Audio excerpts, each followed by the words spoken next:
Well, hey, it's our Hey, first John. episode of Coffee Tech Talk Tuesday of 2021. Happy New Year. And my name's John Ferguson, and I'm with Marty Rowe.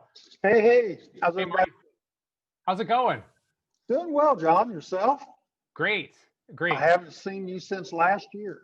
I know it's been forever. And, we're starting off how we were talking about how we wanted to you know, uh, you know, talk about other things other than just espresso technology and stuff. We wanted to go to the Sure. origin.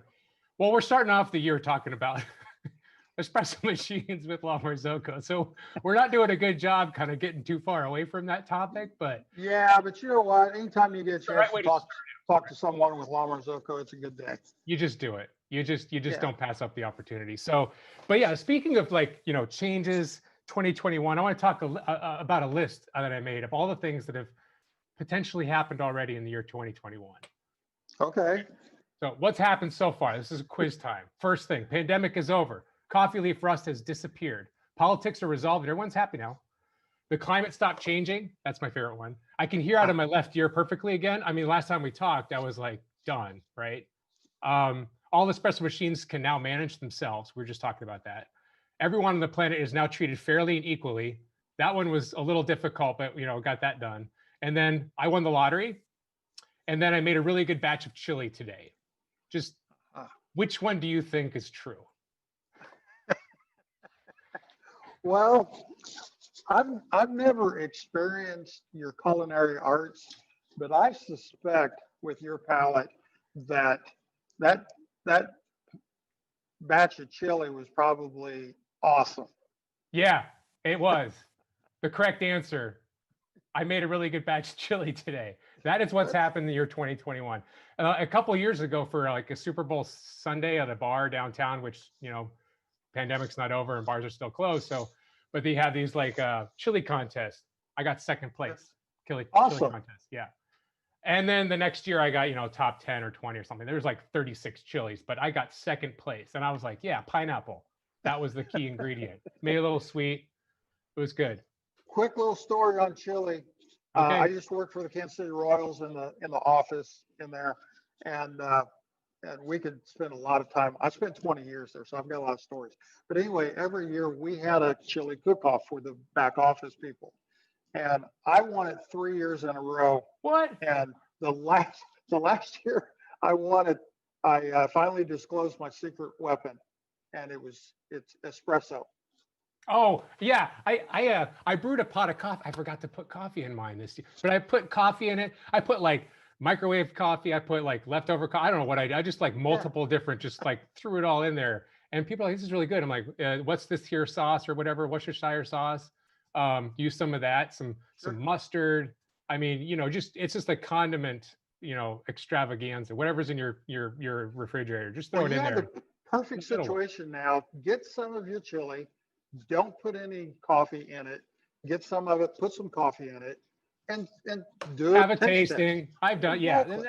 and that's how I got second place, but not first. And I'm like, it was just too far. It was too much on the edge of like complexity. Like this tastes like mustard. It tastes like pineapple. It tastes like espresso, Yeah.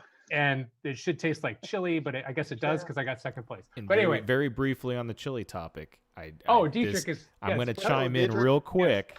yes. Peanut butter is fantastic. I think I probably had some peanut butter in there too, and some jelly and some bread. I don't know, and some ham.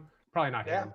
I don't know. I don't like. We could go nuts with this. Now, did they have you name your chili in this chili Did you cook-off? was that supposed to be a joke? The whole nuts thing, like pour put nuts in it. If we should go nuts. Never mind.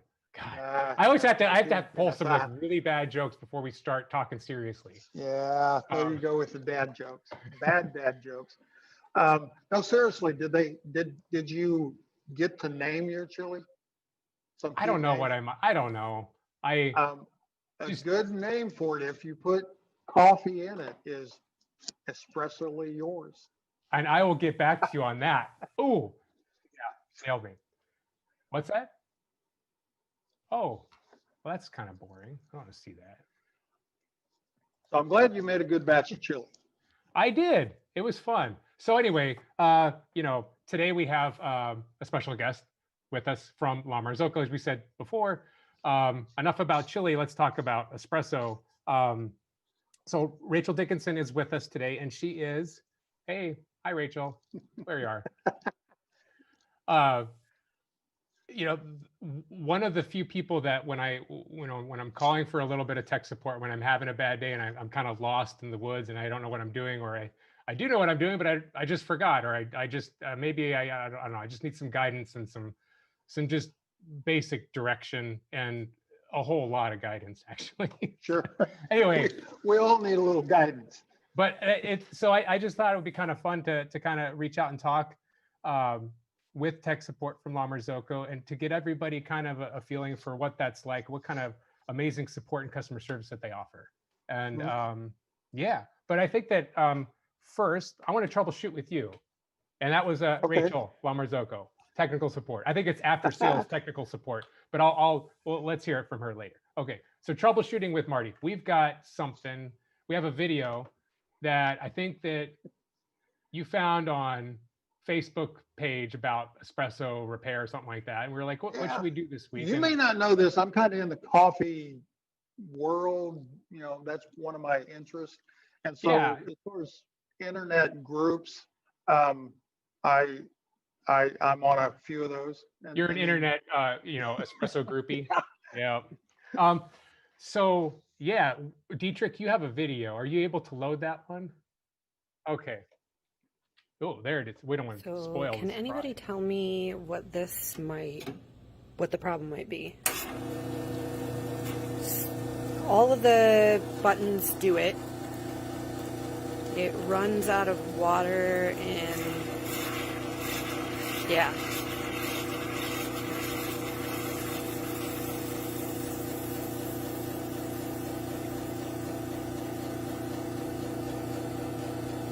And then it doesn't stop.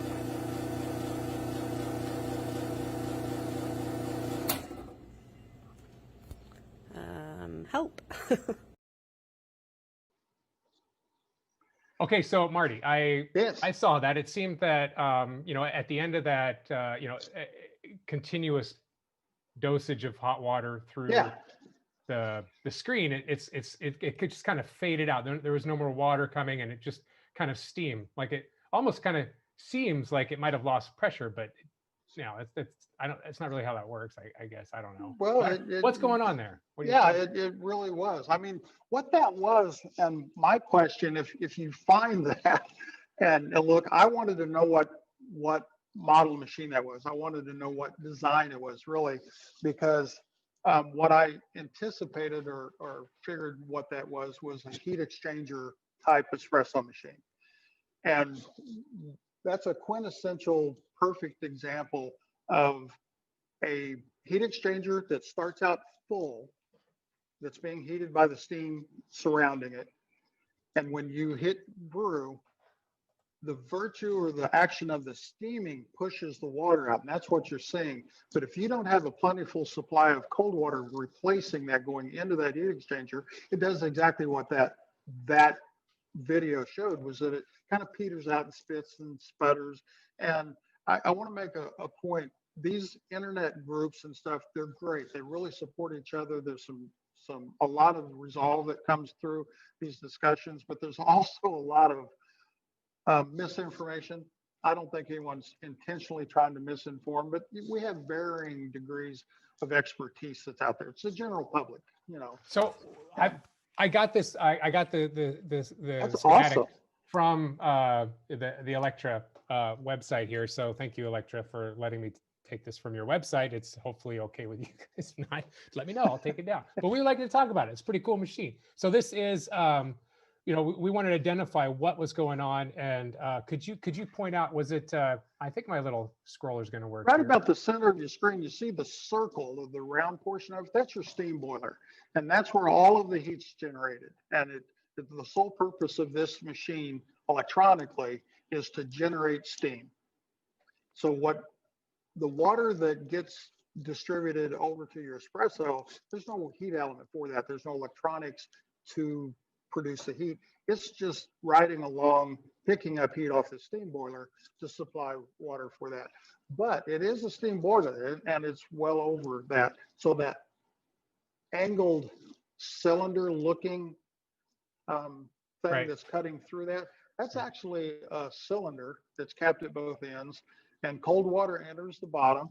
And then there's you see a tube that comes off the top in red, goes out to the group off to the left of the screen, and then it comes back down right to the bottom of that tube. Well, that's a thermal cycle that just naturally, as the water's heated, it pushes the water out of the top. It's very slow, but it works, heating that group head, and then it comes back down and re-enters. But that loop is where the water comes from that supplies water to your coffee. And so the water that's in the steam boiler, it never really touches that Exactly. that Exactly. thermal circular exchange, right? So that's where like we see the water inlet here on the bottom. It's 1, 2, and then it goes 3, 4. And after 4, we have a 5 and a 6 split, and the water goes 2 different ways. One goes to Exactly. the steam, and the other one goes to that heat exchanger. And Right. so there's something going on there. Why isn't it working? What's going on? And then we got to get to Rachel because we got a ton to talk about. Well, all right. Once she told me that it was what model it was, I knew it was a heat exchanger type thing, and that's quintessential thing. And so make it work in your head is what I always say. So if you don't have cold water coming into that, and you open up the valve, obviously you're going to, because that water is being heated with steam temperature, it's going to be right at boiling, and it's going to want to boil out. Well, pretty soon it's going to stop boiling. You will have boiled out, and about 40, 50, 60, depends on the manufacturer, somewhere around 4 ounces, it's going to stop. And that's exactly what it did. So there's several areas that we need to look at that might be the cause, but there's a couple of really quick, most common. And so water source, filter, or the water source coming to the machine will make it do that. But that's almost always coinciding with a loud pump. Because if you starve a rotary pump, and this has a rotary pump, Right. you starve the supply, John, you've heard it, they get noisy. Okay, so like if you don't hear that, and if the water system's fine and the pump's running fine, that's where I'd be like, okay, hands up in the air, gotta call Marty. Well, okay, so that's after the pump. Through that, and real quickly, we were able to move it. So it was a 2 group. So she verified for sure the water supply wasn't a problem because the right-hand group didn't have this problem. Right. And so the next very most common culprit is anytime that the water first is introduced to a temperature rise is your most likely place for a calcium buildup. And if you notice where it changes from blue to some other color right yellow, there, red, that's what's called an injector tube. It's basically a tube that goes up in there. So that's where the water is introduced into that heat exchanger. And that's where that's going to get the most buildup of calcium, and then you have restriction and exactly. So that's your right? restriction that creates this situation. And so the net is working through some possibilities and guiding her. We touched the safety part. I gave her a bullet point list of safety that if she wanted to tackle this herself, I said, you have to unplug it, you have to release the pressure, and it has to be cooled down. Or she could call someone that's local nearby and do it for her, right? Or to her defense, the nearest guy was 3 days away. Oh, that's always a tough one. But I think we're going to talk about safety later also. So be careful, but unplug it for sure. Absolutely. So we covered some of those. She felt pretty confident she can do it. And daggone it, she did it. So hats off on to a scale of 1 to 10, how hard is it? I've never done this. Is it hard to get to? It's just panels, and then up underneath there's like a little nut bolt. And fortunately, this is probably one of the easiest machines on the market to do this.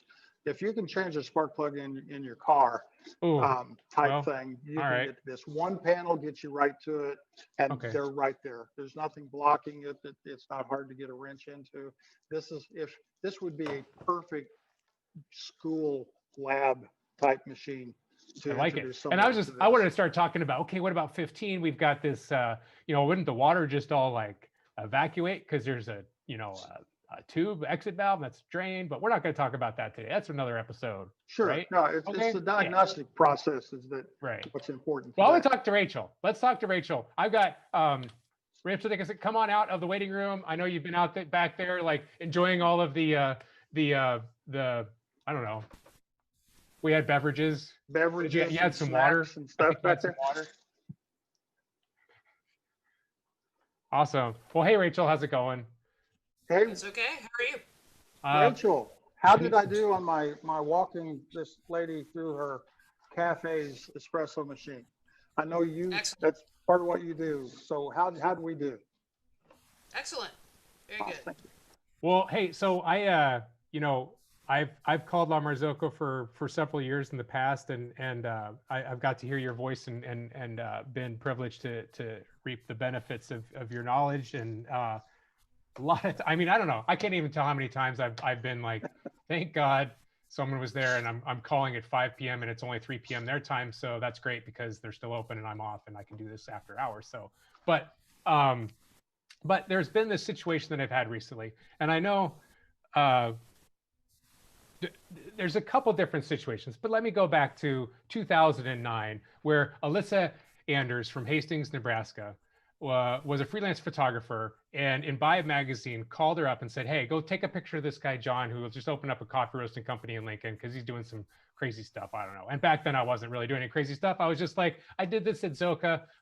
I was living in Seattle for a while. That's cool. I'm gonna go back to Nebraska and do it. And they did an article about it. But anyway, she was great, and now she owns a coffee shop in Art bar. Art bar in Hastings. Art bar. Right. Thank you. And she's got a really nice two-group La Marzocco espresso machine. It's a Linea AV.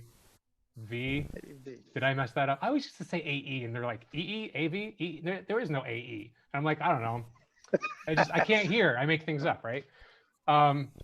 So here's two things that I heard, and two things that have happened multiple times. And I'm just kind of curious what you think about this. Let's say I call you up and I'm saying hot water spout won't stop distributing hot water. And also hot water spout or the spigot won't stop distributing hot water even when it's powered off. Now,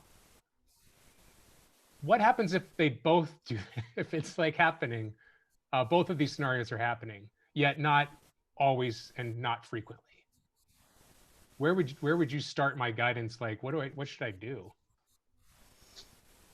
The troubleshooting path is either going to be electrical or mechanical in nature. So if you remove power, that just leaves mechanical, which means taking apart the valve and seeing why it's not making a correct seal. But the point to start is it mechanical or is it electrical? So this is the mechanical aspect, I'm assuming partially, right? Yes. And it's also a partially electrical because it's a solenoid that has a power. You can, maybe Marty or Rachel, you can tell me exactly how that magnetic coil opens and closes a shaft thingy. And sometimes and I shouldn't have put don't use it on there. I should have just wiped that out. But like, well, just don't use it. But this can often get clogged with some calcium. Is that right? And if there is power going to it, even if there's not power going to it, when there's no power going to this heating, the hot water assembly, is it naturally shut so it can't let water out, right? So the key is electromagnetic. Right. So it needs electricity to become a magnet, and the magnet pulls the metal plunger up to open the valve. So without electricity, it's no longer a magnet, and the metal's dropped. So in that scenario, when the issue was that they were just kind of doing their daily thing, they hit the hot water button and it stayed on. They went to turn the machine off, and it continued to go. And that directs to a mechanical issue. And Marty, I think you said the same thing. It's probably calcified, or might have a little speck of something in there that's keeping it from shutting. So last week I went out there, took it apart. It looked really sharp. It was pretty clean. Maybe in the disassembly part of that, maybe it was just kind of flushed itself out. Put it back together and called her up today and said, how are things going 2 days later? And it was the hot water spout won't stop distributing hot water even when it's, no, wait, just won't stop distributing hot water without turning the machine off. So the machine is off, right? Or I'm sorry, let me back up. The machine's running, it's on, they push the hot water button and it doesn't stop. But when she shut the machine off, it did. That time. It stopped that time. Does that make sense? Is it an electrical issue? What can we walk through, like what that might be, as far as what kind of electrical issues could be happening that would cause it to stick on? Strictly the switch is the most, it's starting at the most likely. So the switch is the most likely source. It's the one that makes the connection that sends power to the coil. They're also, depending on what type of machine it is, could be something with the motherboard, but you always want to work towards the motherboard rather than start with it. So, and that's a common misconception that I experience is it's the board, when it's typically something much simpler than that. So what else could it be, like working back from the board to the hot water assembly? You know, like if we took it apart and cleaned it, put it back together, tested the, I think, would you test the amperage on the coil to see if that was working, or does that really even matter? You always want to test resistive. If you have the opportunity to test something and get numbers, always do that. If you're already at the valve, test the resistance of the solenoid coil. It doesn't matter if that's part of it or not. It's just a best practice with troubleshooting. 'Cause it might be that. Would it have anything to do with this at all? There's probably nothing here that has anything to do with hot water except for maybe some pins on the back of it. Like this one has some tape covered over, this one doesn't. Hot water. And so is this, so it doesn't matter like which box it goes to or which AV Yes. unit? Okay. And in Marzocco equipment, the left keypad is always going to be the master keypad, and then any other keypad after that is going to be the slave. So whatever's happening with the left keypad will affect all keypads in volumetric machines. Right. The hot water is connected to that left keypad. So there could be something wrong with the keypad. And because it's a keypad, it's not necessarily consistent. So if they had two other buttons on that same keypad that were having some inconsistencies to it, would that also kind of point to maybe it being a keypad issue and not the motherboard issue? Potentially. How do you test that? How do you test a keypad? Unfortunately, there's not a good way with our equipment to test the keypad. You infer that a keypad is bad based on, in our equipment with flow meters, you test that it's a DC circuit. And the only way to start testing a DC circuit is starting with the flow meters. Are the flow meters the correct resistance? What is the DC voltage going to the flow meter?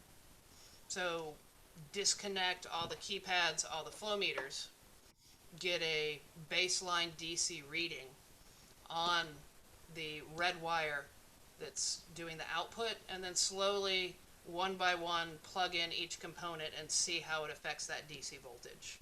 So typically a bad keypad will drop that DC voltage enough where it makes a difference. And that's how you infer that a keypad is bad. So That's there's a no good direct- point. Holy Rachel, smokes. I'm gonna have to listen to that again and again.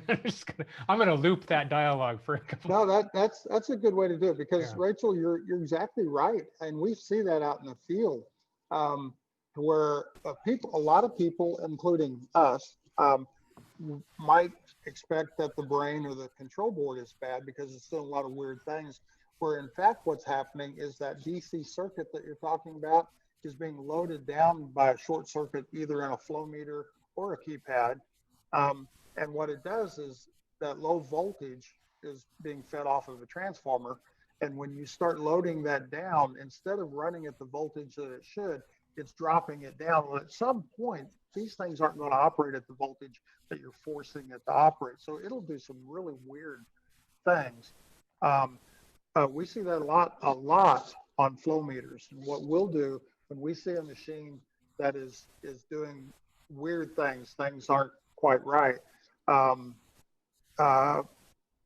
of on its own sometimes even, is one, we'll look for moisture to see if water's getting in those keypads from the steam inside, if there's a steam leak, because water, we've found that can happen. But we'll unhook the flow meters to see if that kind of lightens things back up and makes everything work again. But I love what you're saying. Get a baseline, unplug everything, and then find out what that voltage is, and then start plugging things back in. I like that. I have a question. Do La Marzocco Lineas, like the minis, have the same sort of setup and the same issues with the AV controls? Like, is it pretty much across the board, sort of same mechanics? Across the board, but there's a different baseline voltage for each equipment. So like a Linea Classic is going to have between typically 18 to 22 volt DC output for a healthy board. GB5 is going to be 16 volts.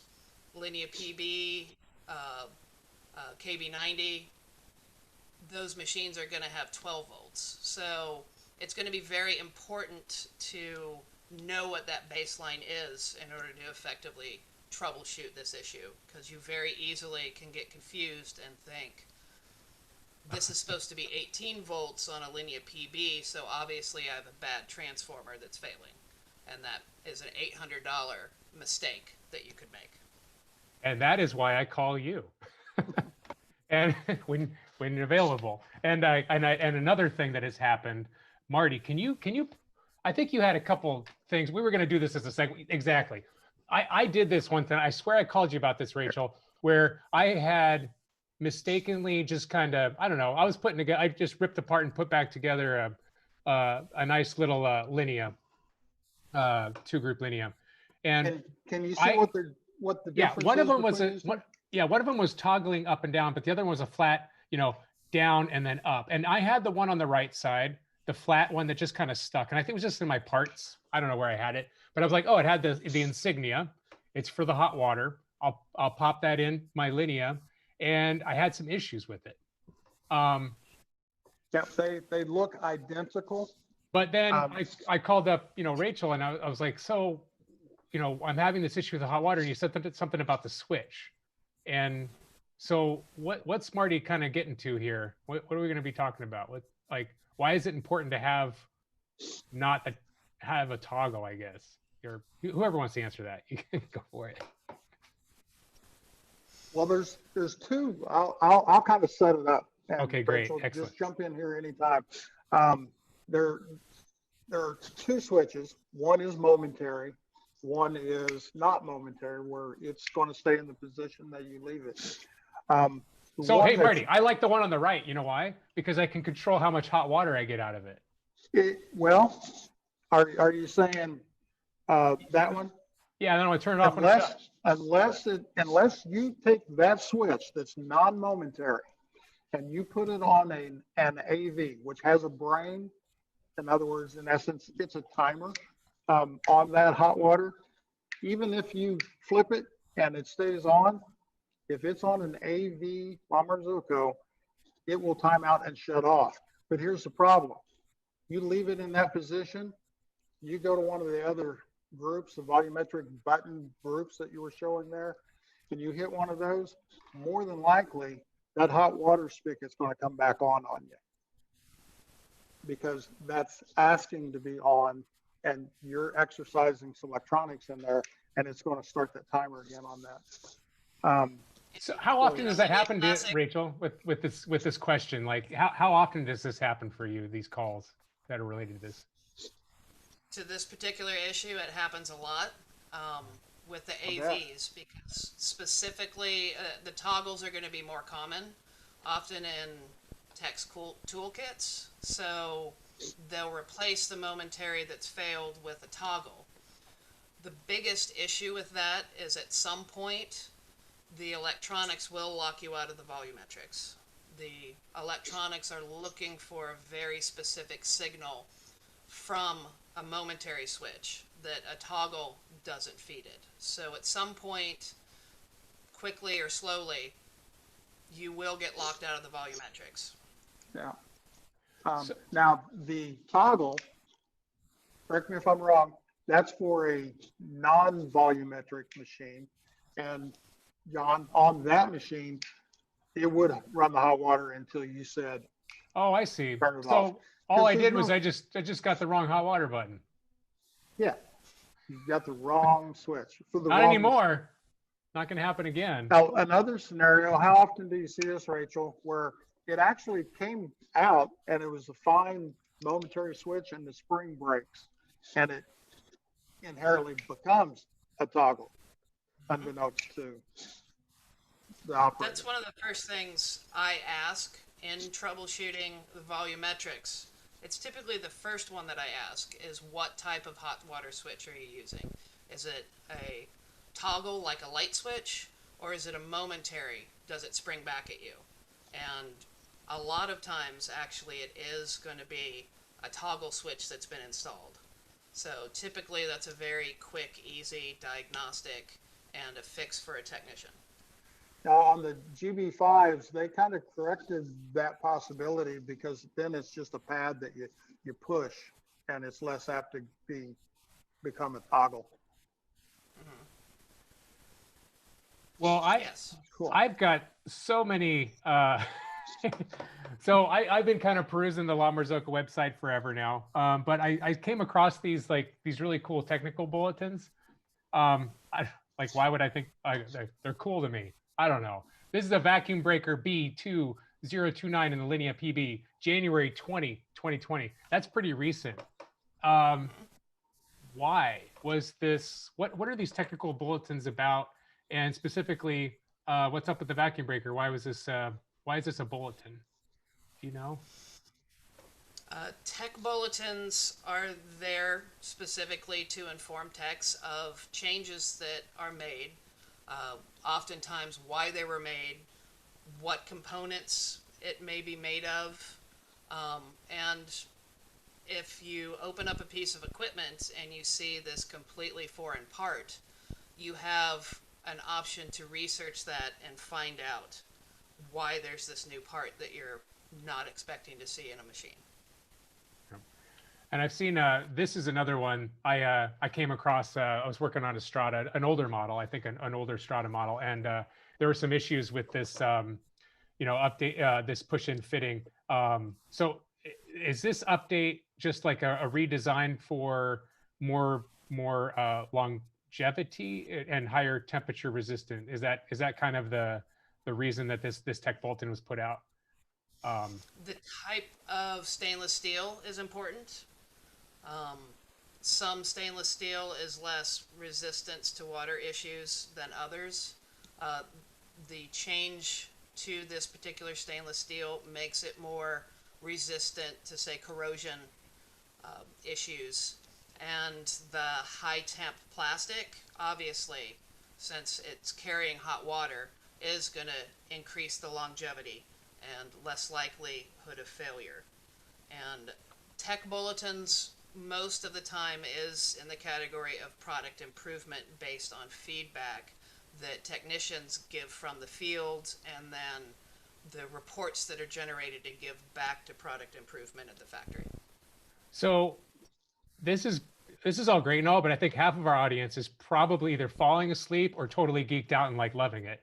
But I think we should kind of like talk a little bit more about who you are and what you've done. And like what I do is I basically go online. I'm like, who is Rachel? What has she done? And one thing I came across were these really cool flyers. It says, "Let's fix it." And this is a couple of years ago. And then I saw some people that were attending this, and I thought that's pretty cool. How did this go? What was this about? And what what's next, right? The Let's Fix It workshops actually were um, born from my experience at La Marzocco doing tech support and listening to Randy Phillips, Mike Sable's observations when they were performing training classes. I had several technicians who called in who were women who said, "Oh, I'm so glad I got you." And it was not based on me being awesome at tech support, but it was based on me being female. And as a female, feeling more comfortable talking to a woman going through tech support rather than it removed a layer that was there and can make it difficult for women, other minorities, to be able to effectively communicate and troubleshoot in a way they understand and feel comfortable. Also in the training classes, it was observed how different women and men would participate in the class, and there was a comfort level that sometimes the men would push the women out of the way because they were excited and felt confident enough to jump in, where the women weren't.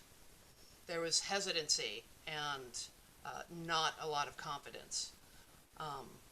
So Let's Fix It was born to kind of remove that barrier and allow women, people of color, an opportunity to be able to dive in, investigate tech in a more comfortable, safe environment where they weren't being challenged or expected to know things.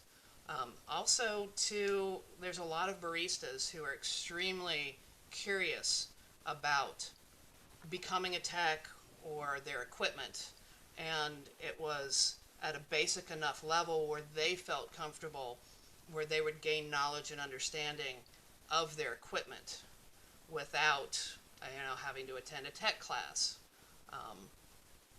So it was based on removing layers, encouraging more people, specifically women, but everybody was welcome. We wanted everybody to come, and allow a safe space to explore tech, having things explained, and also showcase that there are women, people of color, queer people being techs. So please, we want you to join us. Absolutely. I mean, it's a, it's obvious looking around in the tech world that it's not very diverse. It's very much, a one kind of thing. And I'm glad to see that there are efforts being made like what you have done and what you are doing to change that and to fix it. Yeah, Really. there's a Just lot of lessons to be learned in that process. Rachel, appreciate you doing this and being a part of something that helps. I mean, ultimately, it's going to help the industry, because I'm going to tell you, there's not enough technicians out there, and so number one. to be able to open that up to anyone, especially maybe a group of people or groups of people that might have shied away a little bit. There's some talent in those groups, and we can use them. Absolutely. There's a lot of opportunity too, and I think a lot of people underestimate. Like, I still aspire to be a coffee technician, because I know first off, that's where the money's at. That's where all the fun is. I mean, if you like fixing stuff, it's fun. You get to learn something every day. You get to meet people. You make everybody's day or you break their day. I mean, it's really kind of like, it's how you handle it. You either really make them happy or make them really sad, but try to make them happy. But Rachel, let me jump in here real quick. I have a story for you, Rachel. We had a female tech. She's gone on to other stuff, utilizing her college, but she wasn't with us too awful long, and had some good training, brought a lot to the table when she came to us. And there's some biases out there with our customers. And so she went to it was a chain corporate contract that she went to, and the owner that owns, I don't know, a dozen of these stores, he called me personally after she went to the first service call for that group. And I thought, oh no, this is not good. He's he mentioned that she had gotten there, and so I was expecting bad, and he was expecting bad when she got there, because there was some, like I said, some biases that he was not happy that we would send a female technician, and so he kind of stood over her shoulder for the duration of the service call. And after she left, he called me, and this is what he said.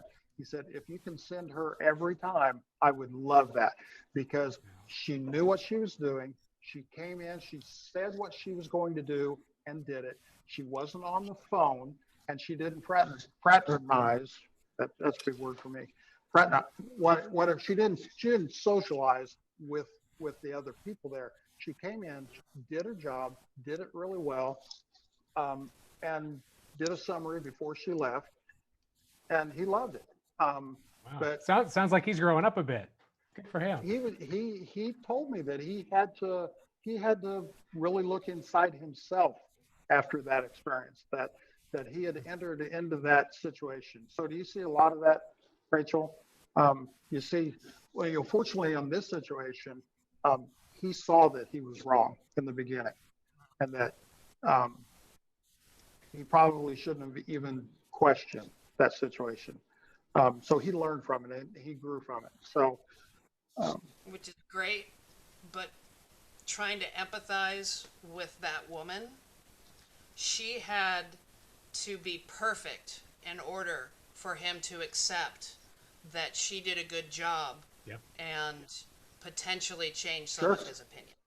Yeah. And that is a huge barrier that women, queer people, people of color experience every single day. So it is upon us as an industry to find ways to make our profession more welcoming for those people. If we do not, then only the extraordinary are going to go into our field and survive, and there's a lot of talent out there that we're going to miss Perfectly if said. we do not change. Perfectly said. You know what? And I think that you're doing something else. And I'm going to go to the next slide. And here you are. You're a slate of candidates. Did you make it? I just realized this is a slate of candidates, and I'm like, did you get elected or not? I don't know. Even if you didn't, great job. To all of everybody, yes. Got me great. So this amuses me that there were 6 candidates for 6 open slots. So we all made it. Well, good. Congratulations to everybody. And so this is another facet of what you're doing as far as volunteership goes. I'm excited to have you on the show also for this. What has the Coffee Technicians Guild experience been like for the last 2 weeks? How long have you been on it? It's been the holidays, so yeah, just getting it's started. mostly just kind of loading information for us to be dropped into this new position. We haven't really done much work yet. Well, keep Marty and I on the hey, go talk to those guys. They want people to talk to about tech stuff, and we'd love to have more involvement and whatnot. So this is the question session, and I've come up with a couple questions. Why not? Okay, first one. This one is obviously all for Rachel, Marty, but you can add, or you can drop in a question anytime you want. What are your most frequently asked questions during the day? And how about just like your most frequently asked question on the phone? And the one that you don't want to answer, the one that's like, oh gosh, I have to answer this every day. You can answer it now, and then I'll clip it and I'll put it on YouTube, and I'll be like, hey, you don't have to answer, or you don't have to ask Rachel this question anymore because she answered it here. And I love it. There it is. Can you do that for me too? I could, Marty. We'll do it. Next episode is like questions Marty doesn't have to ask answer ever again. It depends on who's calling. Is it a cafe or a barista owner, or is it a professional technician? or is it a beginning, a new technician or an experienced technician? Ooh. So that's going to vary significantly. Typically, cafe owners, baristas are going to go from the point of this has been working. Why did it suddenly stop working? Or questions that my machine isn't heating. Why isn't it heating, and what can I do to fix it? Baristas, cafe owners, especially cafe owners, are very resistant to calling technicians due to the money. Yep. Unfortunately, our industry is seen as a loss on a P&L sheet rather Right. than looking at how much we are saving them by getting their equipment back up and running. Yep. Yep. Technicians, if it's a new technician, it's oftentimes very basic questions and walking them through that. And then with experienced technicians, oftentimes it's, excuse me, sorry. This is great. This is like way more than I thought I was going to get out of that question. I'm like, this is always how the conversation is. Like, I'm always like, gosh, now I'm thinking way deeper than I was planning to. So anyway, you said the experienced technicians, when they call you, they have questions that are more related to. Usually, or stuff that's basic that they've jumped over because they're going, wow. Well, that's bad. I know Sorry. it's a tough question. You know, you have to ask it a lot. So I get you here. Right. Not used to talking this much Right. at one time. Experienced technicians either want confirmation on what they're doing, Right. or they've forgotten something basic that they needed to be reminded about. Wow. I feel like I'm almost there, but not quite. Right. Like I always have to be reminded about everything all the time. So I think I might be above a barista, but not quite a coffee technician, maybe like a coffee tech talk host. That's about it. Anyway, so the next one I've got, what do you enjoy the most about your career as you know, with La Marzocco or outside of La Marzocco, just in general? Ultimately, being a technician for me is number one, it's not boring. It's different every single day. So there's not a lot of this monotonous ness with being a tech. It's also one of the few jobs you can have where you get to be the hero every single day. Right. People. And who doesn't love to be the hero? Marty, you love that too, right? I mean, doesn't it make good? Doesn't it like, isn't is this like the best thing to do is make someone's day and just be like, you fixed it. Now I don't have this headache anymore. You can finally get on with your day, and thank you so much. Anybody with a little bit of psychology that knows me knows that I need to be needed. And so it's, yeah, that hero aspect of it is a good feeling. Well, I have a couple like, you know, more broader questions. I don't know, like here's another one. So this is a little bit more far out there, but how do you envision the future of coffee beverage service in the next 5 to 10 years? Where do you see coffee technology going as far as behind the bar, you know, considering last year and just, you know, scales and drip trays, but then we have super automated espresso machines. What's The future yeah, is connectivity, Internet of Things, not just within La Marzocco, but all equipment. There is the possibility there of Internet of Things, to be able to remotely troubleshoot equipment. Test and diagnostics that you can do remotely so that you're prepared, you know what's going on, you know what's wrong, and you can come in and easily repair equipment. Also with like the home machines, remote use of those machines. You can control temperature with your phone now. You can know what's up with your machine just simply from your phone. So realistically, that is where the future of our industry is going with machine design, Right. user interface, and us as technicians, how we relate and repair the equipment. and that was my follow-up question as far as like, how do you envision the future of coffee technician service in the next 5 to 10 years, and what should we be prepared for? Are we going to see less baristas and more managers kind of controlling and programming and doing the sort of hands off the machine?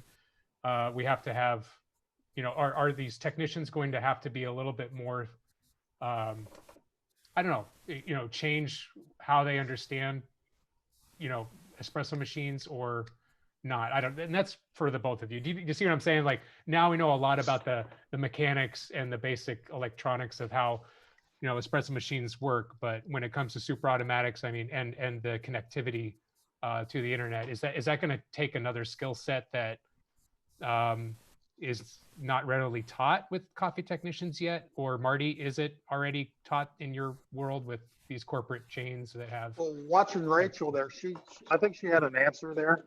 Right. So go ahead. Go ahead. If you work on super automatics, you already are going to be more familiar with that, especially since super automatics are built for there's one function for one component. So if this fails, it's very easy to know, okay, this is the failure, this is the thing that I need to do to fix it very quickly. With more manual machines, it's not that easy, and you have to start with actual troubleshooting. With Starbucks, I actually got a little lazy as being a technician because you had one system, had one function. Therefore, with experience and memory, it was very easy for me to go in and fix equipment. And then transferring over to La Marzocco, which is more manual, more analog, I had to learn how to properly troubleshoot and be a better technician. So I think it will be interesting with adding, we're going to have to add a different skill set to our tool box in order to accommodate Internet of Things, because that's going more into IT, and that's going to be our responsibility, troubleshooting connectivity.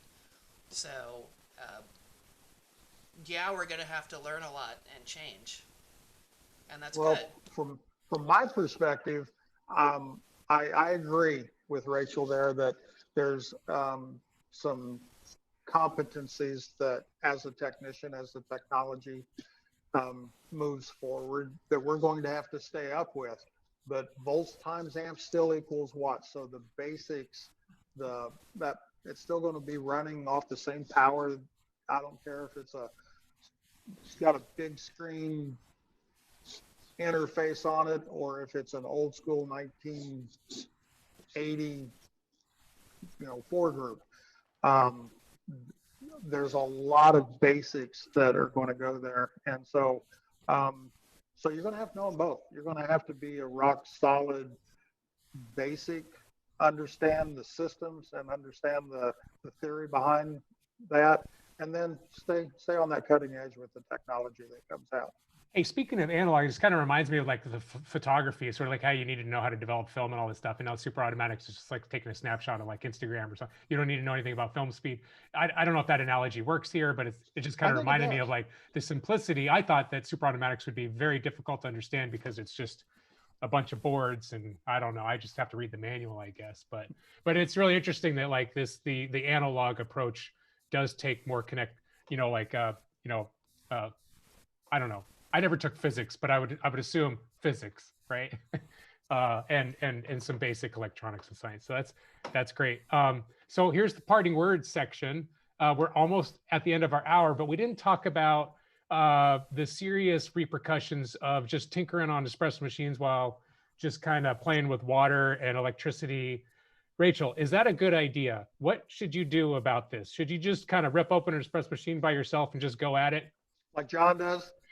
I do not. I'd never do that. No, never do. But anyway, Rachel, I don't know. I just wanted to bring it up because I know we wanted to talk about safety and all joking aside, yeah.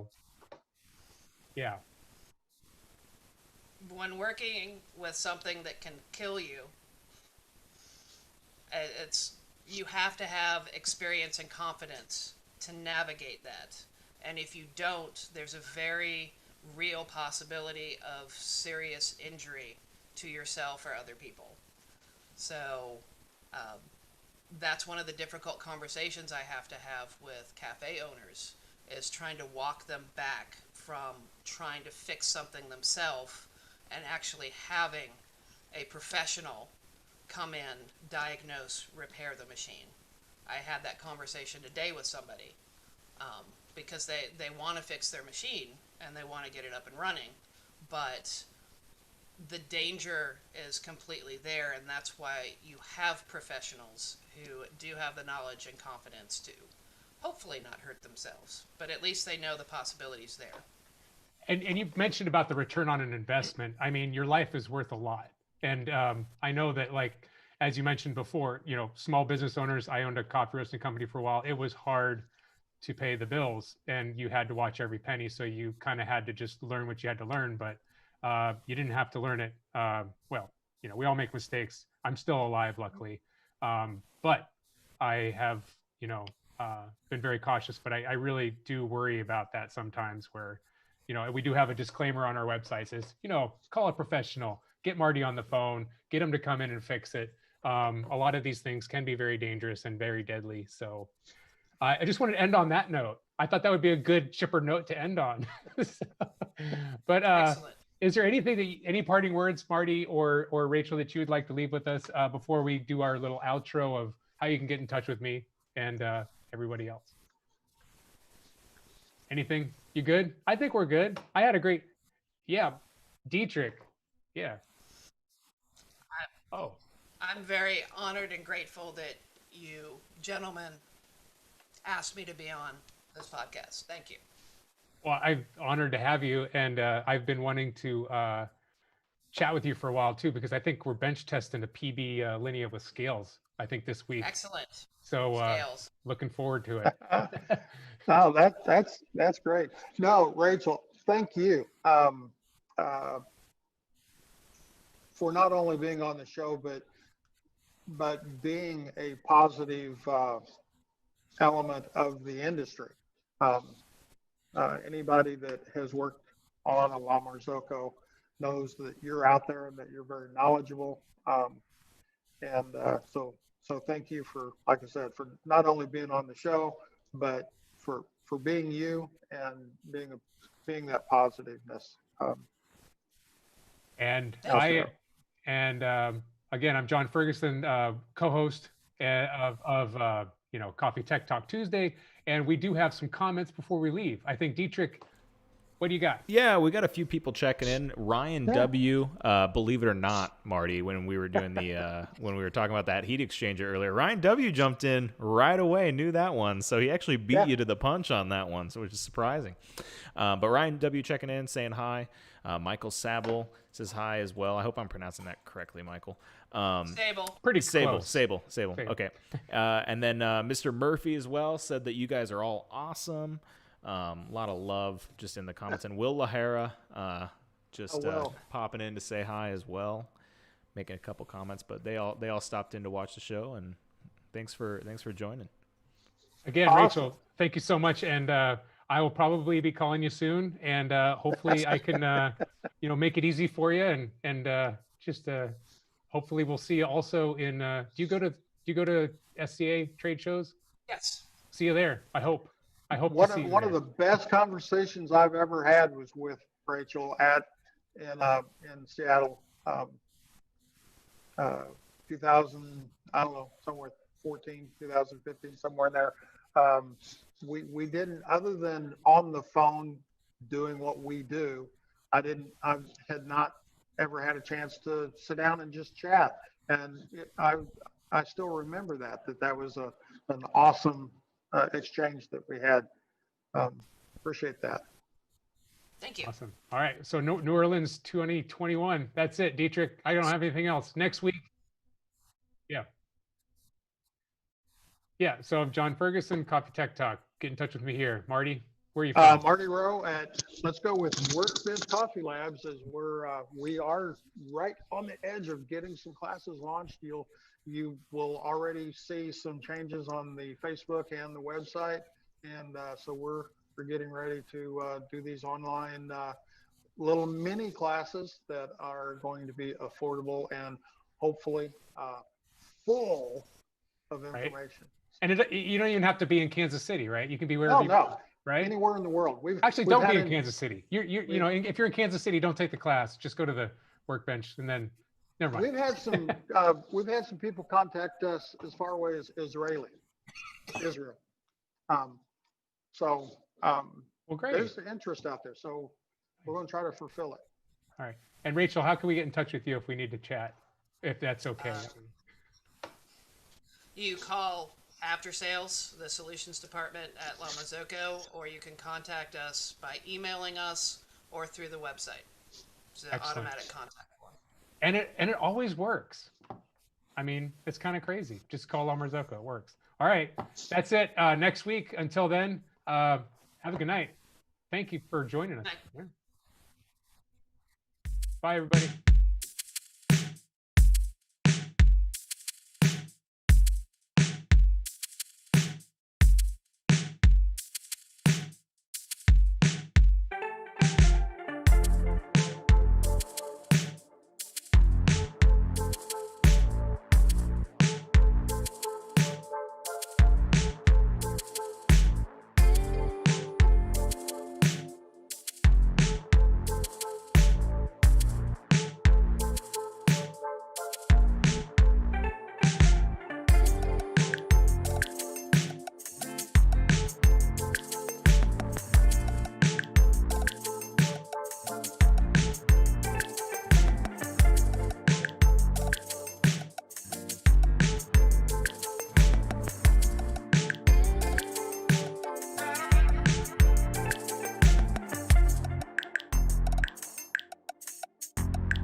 Thanks again for joining us for Coffee Tech Talk. If you haven't liked the video yet, please do. And if you haven't subscribed yet, definitely subscribe. If you want to know the next time John and Marty go live, it'll be every Tuesday at 8 p.m. EST or, 7 p.m. CST, wherever you're at. But you can always hit the notification bell, and that'll give you an idea when we go live right when the stream is up. So you can join in, comment, and say hi. Thanks again for joining us. We'll see you next week.